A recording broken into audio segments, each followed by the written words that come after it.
સરના પ્રથમ નાગરિકે સ્વીકારી લીધું કે હા કોર્પોરેશનના અધિકારીઓની બુદ્ધિનું પ્રદર્શન એવું કહીએ તો ખોટું નથી કે 4 કરોડ પ્રજાના પૈસે, પ્રજાનો ટેક્સ અને ટેક્સના પૈસે 4 કરોડના ખર્ચે ખાડાઓ પૂરવાની કામગીરી શરૂ થઈ, તેમ છતાં વડોદરા મહાનગરપાલિકાઓમાં ખાડાનું સામ્રાજ્ય યથાવત છે. આ એટલે કહી શકાય કે કામગીરી શરૂ થઈ, અલગ અલગ જગ્યા પર ખાડા પુરાઈ રહ્યા છે, પરંતુ બુદ્ધિનું પ્રદર્શન એટલે કહેવાય કે પાણી સુકાવા દીધા પહેલા જ એ જગ્યા પર ખાડા પૂરવાની કામગીરી ચાલી રહી છે. આવું વડોદરા શહેરના પ્રથમ નાગરિક મેયરે સ્વીકાર્યું. વડોદરા મહાનગરપાલિકા કોર્પોરેશનની કામગીરી પર અનેક સવાલો ઊભા થયા છે.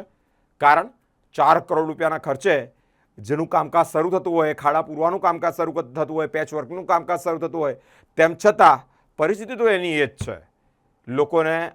લોકોએ આને રૂટીન બનાવી દેવું પડશે કે હા, આપણે વડોદરા એ ખાડોદરા નગરીમાં જીવીએ છીએ અને કમરના દુખાવા, માથાના દુખાવા, એક્સિડન્ટો, અકસ્માત, નિર્દોષ લોકો પટકાય, નિર્દોષ લોકો મોતને ભેટશે, આ બધી વસ્તુ સામાન્ય થતી જશે અને સામાન્ય થઈ જ રહી છે. એમાં કોઈ નવાઈ નથી. એનકેન પ્રકારે અધિકારીઓ અને કોર્પોરેશનની કામગીરી પર પ્રશ્નાર્થ ઊભો થયો છે. ગુણવત્તા વગરના પેચવર્કને કારણે નાગરિકોમાં રોષ જોવા મળ્યો છે. મ્યુનિસિપલ કોર્પોરેશન સામે સવાલ ઊભા થયા છે, તંત્ર સામે સવાલ ઊભા થયા છે. સાથે જ મેયરે સ્વીકાર પણ કર્યો છે કે વરસાદી પાણી સાફ કર્યા વગર જ ખાડા પૂરવામાં આવી રહ્યા છે.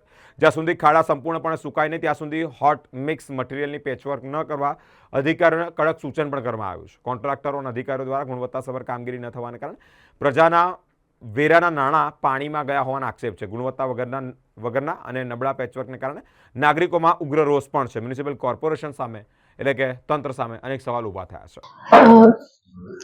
જે રીતે વરસાદના લીધે ખાડા પડ્યા હતા દરેક જગ્યાએ, ત્યાં પેચવર્ક કરવામાં આવ્યું હતું, પણ ઘણી જગ્યાએ એવું હતું કે જે ખાડા પૂર્યા એ પાણી લગભગ એ લોકોએ સાફ કર્યા વગર જ પેચવર્ક કર્યું છે, તો પછી ભેજના લીધે જ્યાં કામગીરી થઈ છે એવી જગ્યાએ ખાડા બાજુમાં ફરી વાર ના પડ્યા છે.